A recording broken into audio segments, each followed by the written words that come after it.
Ciao a tutti e bentornati in un nuovo video. Nella vita di tutti i giorni può essere molto difficile integrare l'apprendimento di una lingua. Tra il lavoro, la famiglia, gli impegni, non è facile dedicare ore ed ore di studio ad una lingua straniera. Questo però è un peccato, soprattutto per chi ama studiarle. Per esempio, quando mi chiedono qual è il mio passatempo preferito, la mia risposta è sempre studiare le lingue straniere. Mi rendo conto però che quando vogliamo studiarle abbiamo bisogno di una certa energia e di una certa concentrazione. Purtroppo però a fine giornata non è sempre facile avere queste due cose. Ecco perché io penso che sia necessario cercare di integrare lo studio delle lingue in una maniera piacevole. Come possiamo fare questo? Il modo migliore per fare questo è introdurre delle nuove abitudini. Immagino che voi già abbiate le vostre piccole abitudini per fare questo.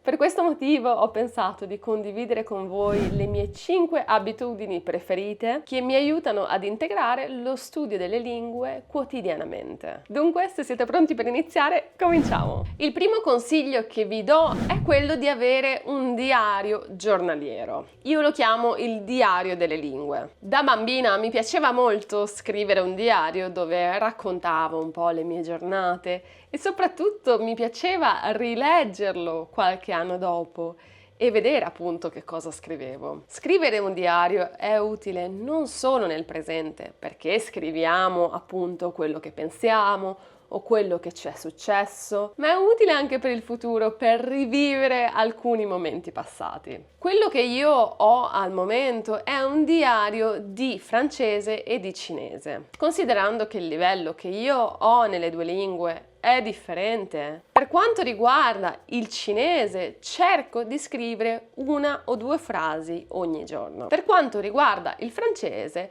ne scrivo magari 3 o 4 o 5. Una cosa fondamentale che faccio, sia per il cinese sia per il francese, è quella di aggiungere una o due parole nuove ogni giorno. Nei giorni successivi poi mi impegno a riutilizzarle. Quindi se oggi scrivo una parola nuova, cerco di utilizzarla anche nei giorni successivi di modo tale da memorizzarla. Mi sono resa conto che se faccio questo per 4-5 giorni, effettivamente poi memorizzo la parola nuova. Di solito dedico 10 minuti a questo. Possono essere di mattina, possono essere di sera. Posso per esempio scrivere che cosa farò durante il giorno o che cosa ho fatto nel fine settimana. Molto spesso scrivo una to-do list in francese, per esempio, proprio per imparare nuove espressioni che io effettivamente utilizzo quotidianamente. Passiamo al secondo consiglio. Il secondo consiglio è quello di studiare 5 minuti di grammatica tutti i giorni. Voi vi starete domandando: ma che cosa posso studiare in 5 minuti? Non posso studiare un argomento grammaticale in 5 minuti. Ed è così, infatti, non si può studiare un argomento grammaticale in 5 minuti. Questo è più un consiglio psicologico. Se io dico a me stessa ogni giorno devo studiare 5 minuti di grammatica, so che questi 5 minuti in realtà diventeranno magari 15, magari 20. Ci saranno dei giorni in cui effettivamente ne studio 5, ci saranno altri giorni in cui magari ne studierò 30. È un po' un trucco psicologico che mi spinge ad aprire il mio libro di grammatica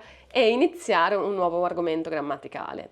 Magari ci metterò 4 o 5 giorni per terminare l'argomento grammaticale, però mi aiuta molto ad iniziare e poi una volta che ho iniziato mi rendo conto che è molto più facile continuare a studiare. Passiamo al consiglio successivo, che è quello di dedicare del tempo a delle lezioni brevi e regolari. E il modo migliore per farlo è attraverso l'utilizzo di una piattaforma come Italki. Italki è una piattaforma di apprendimento linguistico che offre lezioni individuali, online e personalizzate con insegnanti madrelingua da tutto il mondo. Anche se non avete un'ora da dedicare allo studio, con Italki potete fare le lezioni di qualsiasi durata, anche solo di 30 minuti. Questo rende molto più semplice integrare lo studio di una lingua quando si ha poco tempo a disposizione. Quello che rende Italki davvero speciale è la vasta scelta di oltre 30.000 insegnanti con cui potrete esercitare l'ascolto oppure la conversazione o anche preparare delle certificazioni di lingua. Un'altra cosa che io adoro di Italki è la possibilità di adattare le lezioni alle tue esigenze specifiche. È perfetto per ogni livello, anche se sei un principiante, puoi trovare insegnanti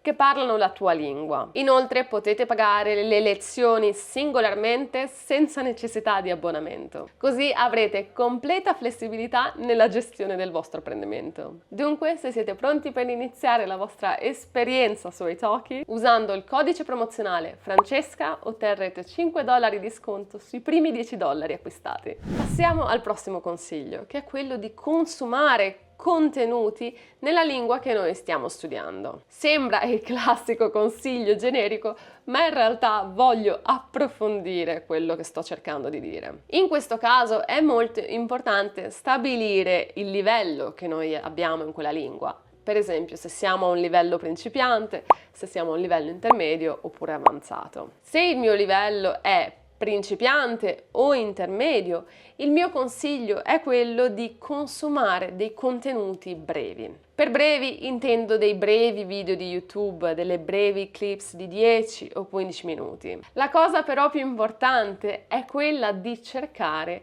un argomento che ci interessi. Per esempio, se io questa sera voglio preparare una ricetta in particolare, piuttosto che cercare questa ricetta in italiano, la cercherò magari in francese. Per me trovare la ricetta è qualcosa di necessario se io voglio effettivamente preparare questo piatto. Per questo motivo il mio livello di concentrazione sarà molto alto, perché altrimenti non imparerò a cucinare questo piatto. Dunque quello che faccio nelle lingue in cui il mio livello è principiante o intermedio è quello di cercare cose su YouTube che effettivamente mi interessano o che ho la necessità di studiare o di imparare. Per esempio cerco delle ricette che voglio fare oppure delle recensioni di prodotti che voglio comprare. Oppure se devo cercare il tutorial di qualcosa. Nelle lingue invece in cui il livello è avanzato, allora sì, consiglio di guardare delle serie TV o dei film. Non consiglio questo ad un livello principiante o di intermedio perché le serie TV e i film sono spesso molto difficili da capire. Gli attori parlano molto velocemente e soprattutto utilizzano tantissime espressioni idiomatiche. Per questo motivo può essere scoraggiante per una persona che ha un livello principiante, intermedio, guardare una serie TV perché sarà molto difficile capire. E non solo questo, perché sarà anche molto facile perdere la concentrazione quando vediamo che dopo 10 minuti abbiamo capito poco della serie TV o del film. Per farvi il mio esempio personale, per quanto riguarda l'inglese e lo spagnolo, tendo a guardare delle serie TV o a guardare dei film. Per quanto riguarda il francese, guardo più video di YouTube, per esempio recensioni di prodotti di make-up,